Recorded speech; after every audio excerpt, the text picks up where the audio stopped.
Welcome to Goal Getter, the AAP Physiotherapy podcast. My name is Jen Panteluk, and I'm the CEO of the Alberta Association of Physiotherapy. This show explores the power of physiotherapy, helping individuals move, heal, and thrive. Let's get moving. I'm really excited to invite our guest to the show today, Alicia Souvigny, to talk a little bit about a road to recovery and then also playing on the international stage as a para hockey player. Welcome, Alicia. Hi. Thanks for having me. Thanks so much for joining us. To start off, would love to hear a little bit about your background in physiotherapy and what led you to work in pediatric physiotherapy. I graduated from the U of A in class of 2016. And at first I worked in adult acute care. Of course, like most physio students, I went in thinking I was going to do MSK private practice stuff, but I had really enjoyed my acute care placements and decided that's maybe where I wanted to go. I have a science background, so I think I really enjoyed the medical and science behind it. And I'd always loved working with kids. Like I'd done day camps as summer jobs for many years and love kids in general. And so I just kind of thought after I was working in adults for a bit, I was like, well, what if I try peds? I was worried it would be too sad, but it's so worth it. Like, yeah, there are sad days, but they are just so inspiring and so awesome and so fun to work with. And so I'm very happy that I've found my place in acute care pediatrics. It's a really good place for me. I enjoy it a lot. And kids just bring a different joy and enthusiasm, I think, right? They see no Definitely. limits like adults sometimes do. I think that's the big thing is the limits. Like they're just like, well, how do I play again? Adults are like, okay, well, I have this injury, so I can't do anything ever again. And kids are like, right. I don't care that I have an injury. What do? I want to play. Yeah, don't tell me and no. You get to make physio fun instead of just being like, oh, do 10 squats. You get to trick them into doing exercises sometimes. Nice. Always thinking of new ways. I'm sure they keep you on your toes all the time, trying to think of new ways to get them to do stuff. So dialing back, you graduated, you said in 2016. In 2019, your life took a little bit of an unexpected turn after a really devastating car accident. Can you share a little bit about what happened and how that changed your journey? Yeah, it was an icy road and I had gone to take an exit on the white mud and overcorrected. I ended up hitting the barrier on the other side and I got out to check my car. They say don't get out. And this is an example of why. So I was checking my bumper. It looked fine. I was going to get back in my car and drive away. But another car hit ice and I ended up sandwiched between my car and theirs. So there was a lot of injuries kind of from my stomach down. I ended up having to have a colostomy temporarily. I had a splenectomy. I had some other damage in there, but the other organs all managed to heal. A couple of vertebrae with just fractures, but no spinal cord injury, thankfully. Broke both my femurs, shattered my pelvis. I'm made of half metal now. And the big one, of course, is that I also got a below knee amputation. Wow, that's a lot to have to go through and to experience. Do you remember at all what those early days were like when you were in acute care, both physically and emotionally? Well, I should mention I also had a traumatic brain injury, a diffuse axonal injury, probably from the whiplash or maybe hitting the car. I don't know. But I don't remember anything from the first month at all. Wow. I imagine, the brain injury aspect of everything. So it's just you rely on stories of what others told you and what happened during that time. Yeah. And I've heard some pretty funny stories because it wasn't that I was in a coma. It was that I was just not fully there. And so saying and doing some pretty funny things, apparently. Always great to hear when you don't have those memories. Kind of scary. So after your accident, you experienced quite a severe blood loss. And since then, you've been a huge advocate for blood donations. Can you talk a little bit about your experience and why you're so passionate about that today? Yes, of course. After my accident, I required twice the number of units of blood that's in the average human body. And despite all of the amazing doctors and everything that were there, I would not have survived if it weren't for blood donors. I would 100% be dead today if it weren't for blood donors. They saved my life, and I am so appreciative of that. And kind of a cool thing that happened was while I was still out of it and people were asking my family and my husband what they could do to help, they started telling them that they could donate blood in my name. And so people started doing that. And when I kind of started coming to and understanding what was going on and heard about that, I thought that was super cool and a really nice thing that came out of my accident. And of course, working where I work, I also see patients that need blood regularly, whether it be kind of like cancer patients who often need donations throughout their treatment, or it be traumas where they need a bunch of blood at the beginning, like I did. A lot of my patients use blood and are dependent on blood donors. And so I've just been encouraging people to donate blood if they can. It's an easy way to save a life. Like, it's pretty cool that you can just sit in a chair for a little bit, give a little bit of blood. It's not too scary. It's not too hard. I believe in you. You can do it. And then you get to save a life. Like, you might legitimately save someone's life. And that's pretty cool. You don't need to be a superhero. You don't need to be a doctor. You can save someone's life just by donating blood. And then something really neat also that's come out of that is I have become the first Hockey Gives Blood player ambassador who plays para ice hockey. So I'm really trying to push for blood donations in the para world, but blood donations from anyone that can donate is really appreciated, and I highly recommend it. And to your point, it's just such a simple thing that you can do that goes such a long way and is so meaningful meaningful. And I mean, you never know when somebody is going to need it either. And you want the blood there when it's needed. And absolutely. Once again, thank you to anybody who's donated before, because you might have been one of the people that saved my life. As a physiotherapist, how did physiotherapy factor into the recovery in those early days? I would say pre-accident, I had been a bit of a tougher physio. Like, I work with kids and they're in the hospital, so they're not feeling good, but I'd often kind of push them a little harder to get out of bed and do some things. And it felt like, okay, this is time to put my money where my mouth is. And if I was going to push those kids when they felt not so great, I have to push myself as well. And so I think that was actually a really helpful mindset for me to just be like, I made them do it. I better do it too. Mm-hmm. And so after a month of not really doing much at all, you can imagine there was a lot of muscle atrophy. So the beginning was like super light weights, doing some bed exercises, mostly upper extremities.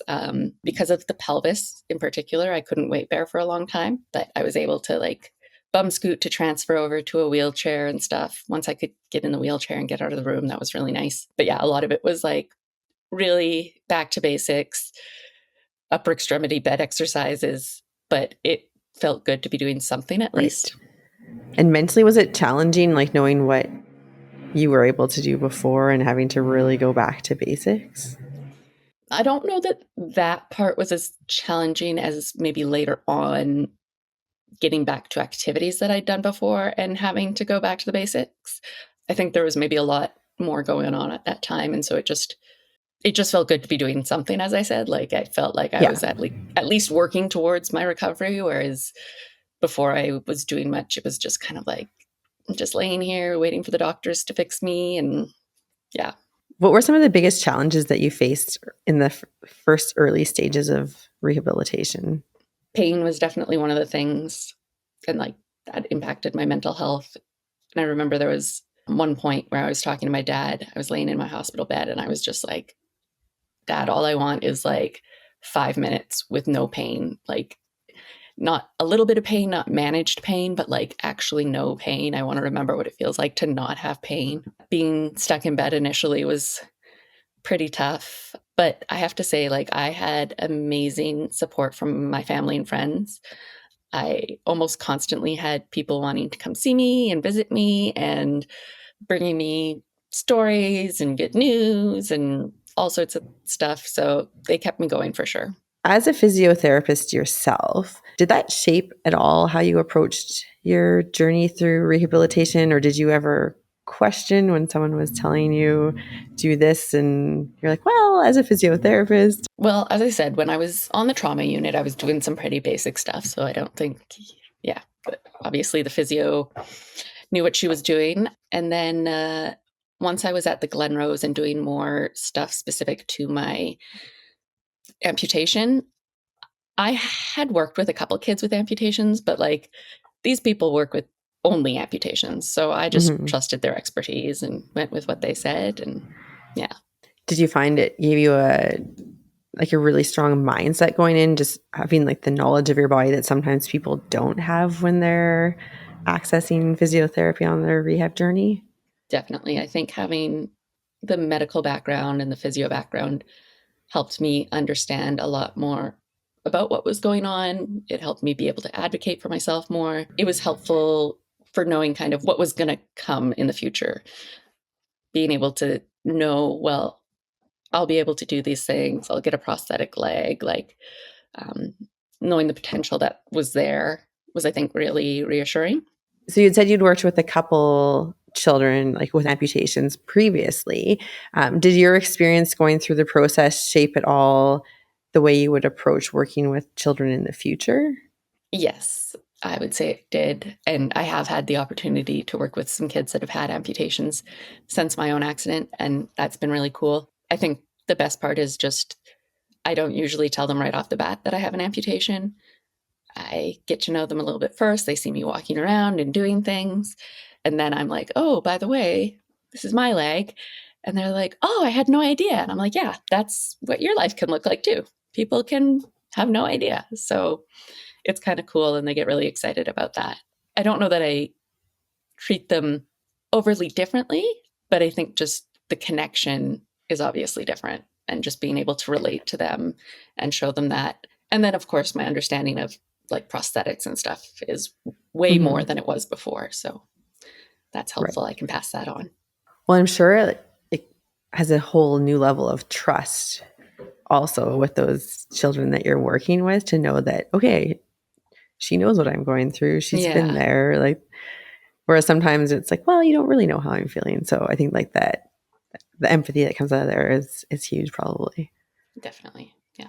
Is there any advice that you'd give others who are facing like a major physical trauma or like limb loss about the importance of physiotherapy on their own journey? I think kind of like many things, what you put into it is what you're going to get out. So I feel like if you work hard on your physiotherapy, that's going to benefit you in the long run with your ability to mobilize and other activities that you might choose to pursue. Whereas if you opt for not wanting to work as much on maybe using a prosthetic leg, maybe you just want to spend more time in your wheelchair, that's your choice, but that might mean you just struggle more with walking. So it's what you put into it is what you get out. Everybody's going to choose differently what they want to do once they've had that big life change. But I wanted to get back to being active, and I wanted to be able to go back to work and continue doing what I was doing. So I worked really hard to get those skills down. There were hard days for sure, but yeah, just kept pushing. Yeah. At what point in your recovery did you start to think about returning to sports? I mean, pretty early. I don't know that there was like a specific day.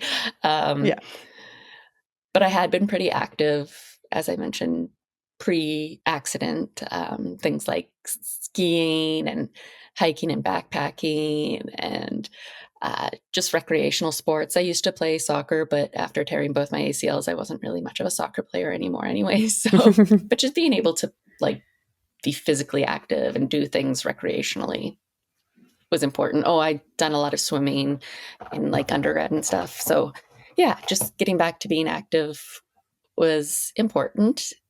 A lot of my friends were people that I played ball with, or, like did recreational physical activity things with. And that's what a lot of my community was. So even while I was in the hospital, I would say, I was talking to like my dad, who's the one who got me into like skiing and hiking and stuff. We would talk about like, am I going to get back to these things and how am I going to do them? And yeah, So right from the get-go, I guess I wanted to get back into physical activity. And like sports wise, I guess the first thing was kind of, well, I was doing rehab at the Glenrose. I did some pool therapy, and one of the people that worked on that also works for something called the Sledge Center, which is at the U of A, and it's kind of adaptive physical activity. So they've got like an adapted gym in there, and they get people into like track and field, and they also have swimming. So she said, "Oh, you should try out the Sledge Center for swimming program." So that was my first step back into that world, kind of. Nice. And how did it feel to get into the water So and start good. to get active again? Yeah, I mean, it's a place where, because your body weight is impacted, obviously, like you're lighter, you don't need two legs. Like you're floating, you're swimming around, you don't need two legs. You don't even notice you don't have another leg. Obviously, when it came to actual like swimming laps, kicking is not as efficient. So like when you're training, they'll do laps with just your legs, and it would be like incredibly slow. I feel like it's less than half the speed. I don't know why, but so slow when you're trying to do a lap with just legs and you only have one. But yeah. I can see it. I've never tried that. I remember in swim training, they used to tie a band around our legs so that we couldn't kick. And we also didn't have the nice little pool boy keeping you floating. Oh, that would be hard. Yeah. Yeah, I remember that used to create a lot of fun in our swim training. Yes, definitely. What other sports did you start to dive into after your experience with swimming? Yeah, so that winter I joined CADS, which is Canadian Adaptive Snow Sports, and I did skiing, and it was cool because I tried something new. I tried 3-track, which is where you have just one ski, so just on the good leg, I'd had a ski, and then I didn't wear my prosthetic, and then I had 2 poles that had kind of like little mini skis on the end. I think because I'd been a skier before, I really struggled to use the poles as skis and not as poles. So I was trying to just do the usual kind of stabbing and turning around them thing, but that wasn't working so well. But as a below knee, you can also wear your prosthetic and ski with 2 skis. And so that's what I ended up going with. I definitely lost a lot of skill in that. Like I used to ski black diamonds. I loved skiing in the trees and stuff like that. Whereas now I'm like, a nice hard green is a good level for me, but it's still fun. It's still good to get on the hill and stuff. So great to be able to, especially you said, your dad introduced you to skiing. So probably lovely to be able to get back out with him. Yeah. How did you get involved in para hockey, and what was it like stepping onto the ice for the first time? So from skiing, actually the manager of CADS was also the manager of the sledge hockey team I ended up joining. Unfortunately, this was kind of right when COVID hit. So just before COVID hit, I'd kind of been reaching out to people in the sit volleyball world and people in the para hockey world and being like, yeah, I'd love to see what it's like. And then COVID happened. And so that all got put on hold. But then as the world kind of opened up again, just so happened that the para hockey was able to happen sooner than the sit volleyball. And so I went and tried para hockey and loved it. The first day I was on the ice, I was like, I am coming back here. This is my sport. And there was no going back. So that's how that started. And I just didn't think about even doing a different sport after that. I loved hockey. What was it about it that you fell in love with? Well, I think because you still get to have like the movement, you're moving around and it's not more stationary and you're in the sled. I don't know. It just gives you a lot of freedom. Yeah. Plus I had worked in minor hockey for about 5 years before my accident as a trainer, kind of with my physio knowledge. And I'd grown to really love the sport from that. Obviously, I'm Canadian. I grew up watching hockey and always loved hockey, but I never played. Then I worked hockey, and then getting to try it, I was like, this is pretty cool to do this thing that I've been watching other people do. And it was just fun. The people were fun. And is sledge hockey huge, like in Canada, internationally? For those listening who maybe aren't as well aware. Yeah, unfortunately, it's not huge. Is actually a big problem. with probably all parasports. It's obviously a much smaller community that are in those sports. So, for example, in the Edmonton region, there's only 2 clubs. So it's not like we get to play games every week and meet up with different clubs every week. Mostly we just practice, and then we'll go to a few tournaments a year. So usually a couple in Red Deer throughout the year where all of the Alberta teams kind of come, and then usually a few international ones. So it's harder to kind of work on your skills and hone your skills because it's smaller. There's only a few clubs. Plus, because of that, the range of skill levels on the teams is also quite big. So the club I'm in, we only have 2 teams. We have a B team and a C team. And so like the step between going from the C team to the B team is pretty big because those are the only 2 options. And then like the difference between the lowest C team player and the highest C team player, or the lowest B team player and the highest B team player, is huge, but they don't have different teams that you can go to the same way you'd see in the stand-up hockey world. As far as internationally goes, in the Paralympics, para ice hockey is played as a mixed sport. That being said, in all the years it's been in the Paralympics, I think it's either 3 or 4 women have gone ever. And even when they go, they don't usually get to play much. For example, China did put a woman on their team when the games were in China, and they put her on the ice on International Women's Day. Unfortunately, Some work to be done in this sport. Yeah, there's not right now. There's not a lot of opportunity for women to reach that level and play in the Paralympics. And that's something kind of that we're working on right now as a team, is we're really trying to grow the sport both nationally as well as internationally, because we need 6 countries to be able to make it into the Paralympics. And so we've got a Team Canada and a Team USA. And then over the last few years, we've got a Team Britain. And then we have like a Team Europe and a team, I guess it would be Pacific. Yeah, Team Pacific. It was like Asia, Australia kind of region. So we're working on getting enough teams. Unfortunately, a lot of countries say, well, we'll put funding into it once it's in the Paralympics. But the only way to get it into the Paralympics is if there's funding in it for the women to have teams. So this year, though, is going to be the first ever Women's World Championship. So we've had a Women's World Challenge the last few years, and that was kind of to slowly start to grow the teams. But this year there's going to be a Women's World Championship, and we actually have, I believe, 2 new countries joining us. That's 5 different countries that we now have their own women's teams. So we're getting close, and it's definitely growing, and it's very exciting. But yeah, it's not a huge sport like most parasports. It's definitely limited. Like stand-up hockey, having it mixed doesn't really work out.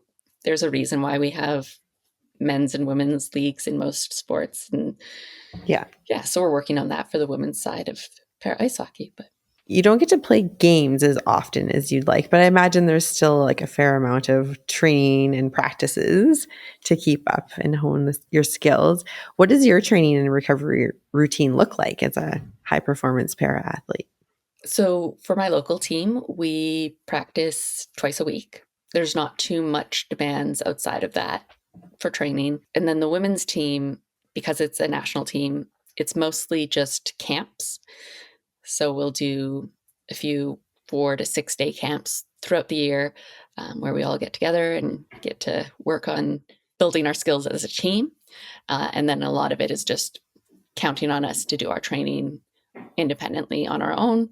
So obviously, like any high level sport, it's hitting the gym, doing a lot of off ice stuff.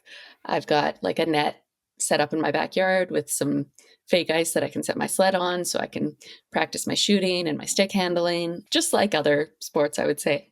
So your work as a pediatric physiotherapist is really inspiring. And how do you feel your experience with injury and rehab has shaped the way you treat and motivate your young patients? I know you mentioned earlier you were a little bit of a harder physiotherapist. Have you softened after your own experience? I do think I've maybe softened a little bit. I'm a bit more willing to like okay, you need a day, take a day, but tomorrow we're getting back at it. But like sometimes you need a day. And I get that more now. I think I have more of an appreciation that like you can work hard most of the time, but sometimes you just need a day off and you just need a day to be sad or be lazy or whatever. And so I appreciate that more, I think. And then just, I think like the empathy and the understanding is so much bigger, and being able to relate to them. I think they find that helpful as well when I share any parts of my stories or share that I do understand what they're going through. I think they find that helpful. I don't always share it. It's definitely patient dependent, but where I feel that it might help them, I like to share that with them. And many of my patients have no idea I'm an amputee. It's easy to just keep living my life and doing my thing with my prosthetic leg, but if I want to, I can share it. What do you think parents should know about physiotherapy with amputations if they're working with their own child? Talk a little maybe about like what do parents need to understand about like the struggle or some of like the emotional pieces that might be involved with that? I think sometimes it's harder for the parents, which is very interesting. For example, I know when the surgeon told my family that I was going to need an amputation to save my life, my mom was like, "No, you can't take her leg. She's very active." Like she was just like, "No, that's you can't do that to her," kind of thing. And I've kind of seen that same sort of reaction from other parents where they're very protective of their child, of course, and to them it's going to be so bad for them to lose their limb. And honestly, it sucks to lose a limb, but I think it's important for the parents to not show that to the kids too much. Because if they're demonstrating that this is a horrible thing that's going to completely change your life, then that's how the kid's going to see it too. But if you can go in and say, yeah, it's going to change your life, but you're still going to be able to do lots of things. And you might even get opportunities that you weren't going to get if you were able-bodied. So I think just kind of gauging how or what they're displaying to their children and how they're reacting in front of their children is an important thing. And then I think they can also be doing some research to look at things that people with prosthetics or with amputations can do and exploring some of those positives and stuff. But mostly I think, yeah, the reaction in front of the children is a big thing. Absolutely. Children are so perceptive, and I think sometimes we don't give them enough credit for how they read into certain situations or, like feeling the emotion of their parents. So keeping that really positive mindset will absolutely influence mentally how the child prepares and reacts to their unique situation. And I definitely get that that's difficult. You're getting some tough news as a parent, and it is going to affect your kid's life, and you just want the best for your kid. I think if you can just monitor how you're showing those emotions. And you're, saying like doing some research into some of the opportunities that do exist. What do you say to parents that maybe you've worked with who are a little bit hesitant about getting their child involved in adaptive sports? Do you have any words of wisdom or nuggets that you like to share with them about your own personal experience? Usually just like to share that it's a very supportive community, and kind of it's nice because once you're involved in it, there's a lot of connections. So even if you just start with one sport, you're going to have doors open to a whole bunch of different activities. As I said, like the manager for the skiing was the same as for the hockey team. So people always have crossover sports.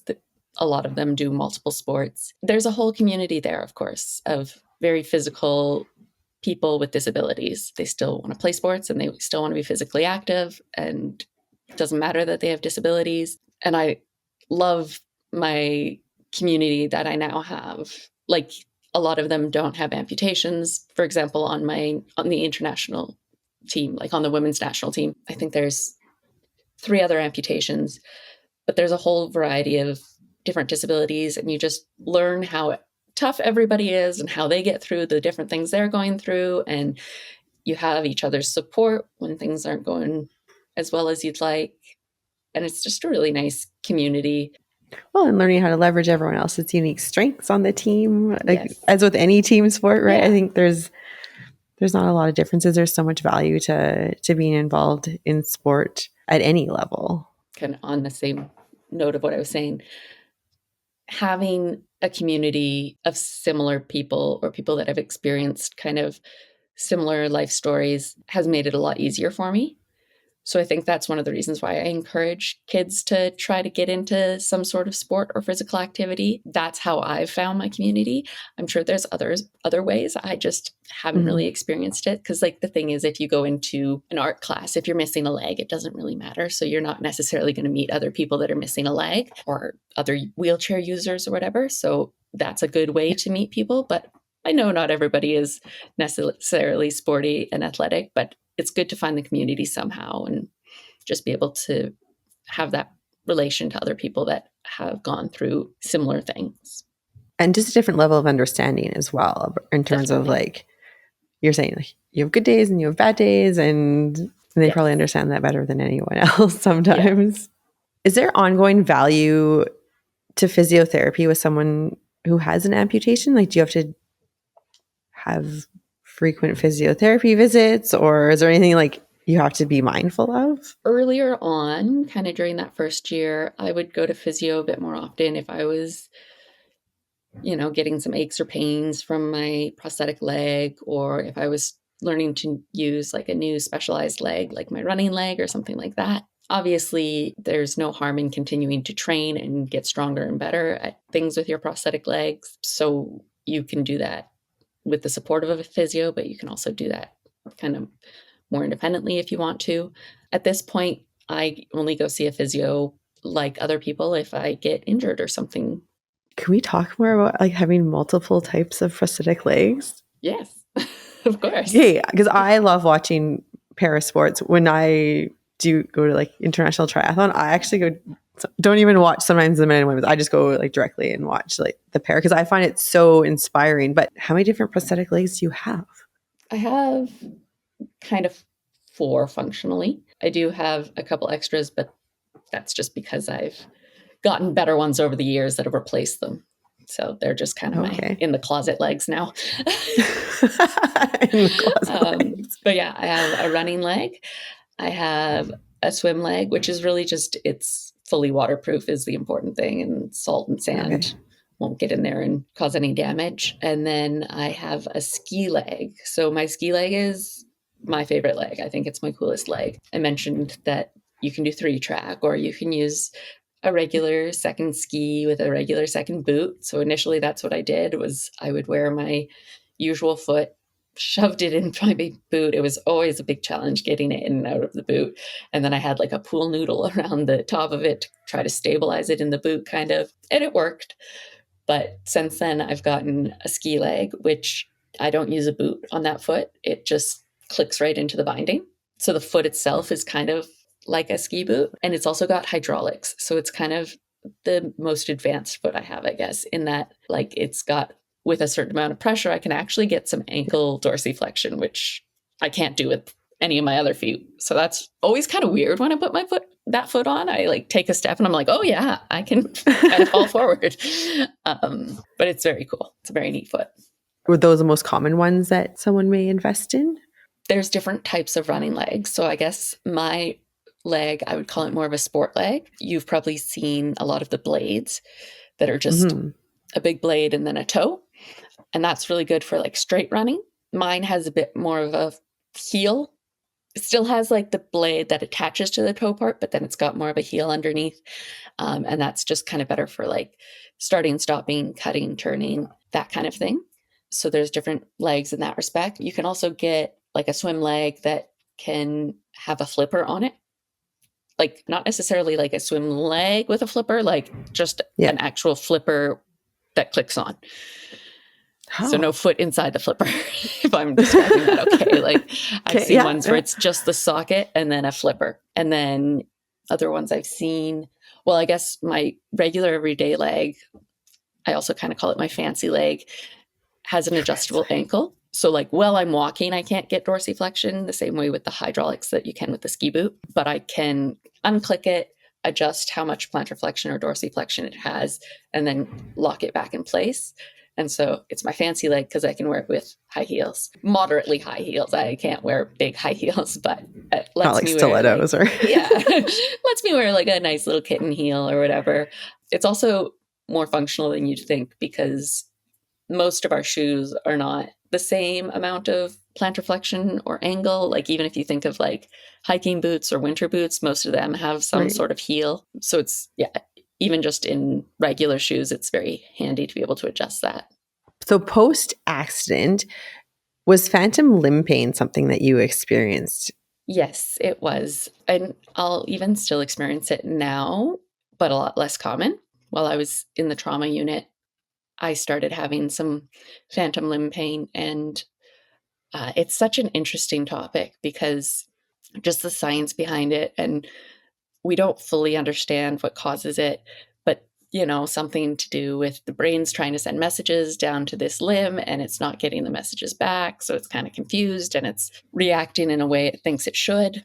So sometimes they think that it might be related to the last sensation that you experienced. So that can be very impactful for a traumatic limb loss like mine. For example, those earlier days, what I would feel often would be, it felt like my ankle was being like shoved into extreme dorsiflexion, like really uncomfortably. And then I also had like kind of a stabbing pain along the calf. So I don't know if that's what happened in the accident. I have no idea, obviously, but those were very like specific pains that I was experiencing early on. The most common treatment for phantom limb pain is mirror therapy. And the trick with that is that you set up a mirror so that you're looking at your leg that's still good. So for me, my right leg, I'd be looking at my right leg in the mirror, so it looks like a left leg. And then, in my brain, I'd be like, okay, point your left toe. And then I'd point my right toe.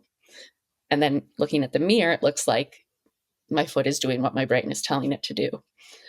So it looks like I'm pointing my left toe. And then the brain's like, oh, look, it's all good. It's still there. So some people find that works really well for them. It's kind of the most successful one. And some people find it doesn't work for them. So I actually found when I tried mirror therapy, it made my pain worse. Really? Yeah. And what I found worked best for me was actually just reminding my brain that I didn't have something there and that it's okay that that message isn't coming back because there's nothing there. I would often like visually look at my leg, look at the amputation, and then also tapping kind of the end of the residual limb. Just giving a little tap on that stump was a little sensory cue that like, this is where your leg ends. It's okay. Right. What's down there doesn't actually hurt. So that's what worked best for me.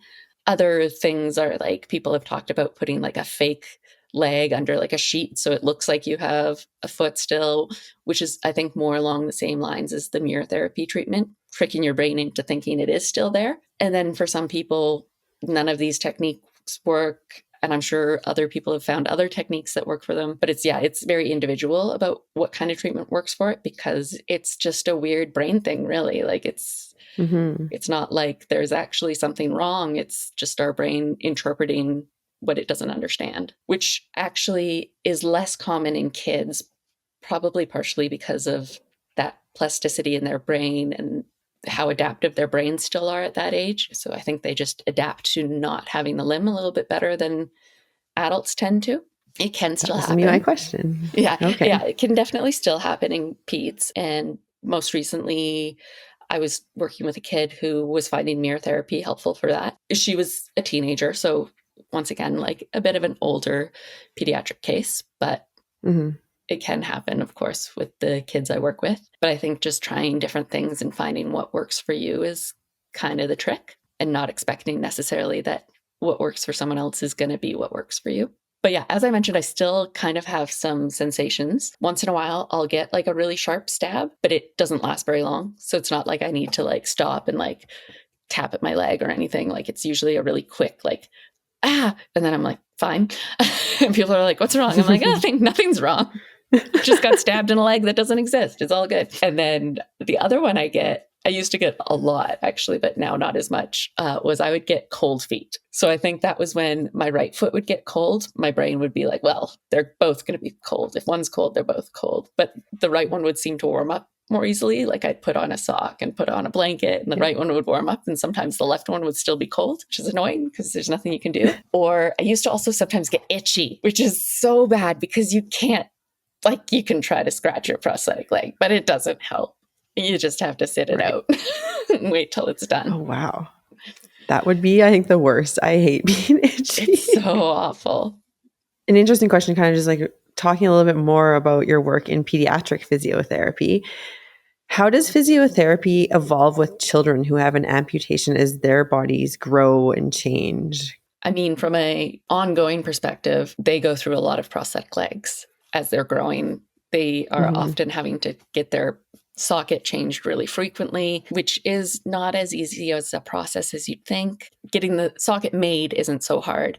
It's getting it to fit right. And so they'll have to go through that a lot more often. And then, of course, getting slightly bigger feet as they grow as well. There's also less options for pediatric prosthetic legs, unfortunately. So I guess that's something they look forward to as their legs get bigger, is that they'll have more options about what they can wear. And that's based off of kind of often how much room they need to fit in the components. So there's even like some legs that I have a friend who's about my height, but her residual limb is a little longer.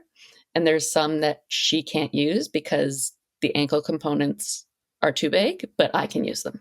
I think once again, like mentally, they adapt really well. Kids are just resilient in their own special way. And once they kind of figure out how it works, they're like, okay, this is my life now. And they just roll with it. But some things to consider, of course, are things like leg length changing compared to the other leg, how growth is going to impact that and everything. One you'll see in kids, an amputation you'll see in kids that you won't usually see in adults. And I think this is partially because of their ability to adapt to it more easily, is something called a Van Ness rotationplasty, which in my opinion is brilliant and one of the coolest concepts that you get to work with in amputations. So what they do is, if you need to have your distal femur knee area amputated, but you've got a healthy ankle, they'll take your foot and they'll turn it around and reattach basically the end of the tibia to the end of the femur. It's almost something you need to see. You almost need to look up a picture of a Van Ness rotationplasty. But what it is instead of a knee, they have a backwards foot. And functionally... Okay, I'm going to have to look this up now. Yeah, it's very cool. It's very crazy. Functionally, it allows them to essentially be a below-knee amputee, even though they needed to get distal femur amputation, which would have made them typically an above-knee amputee.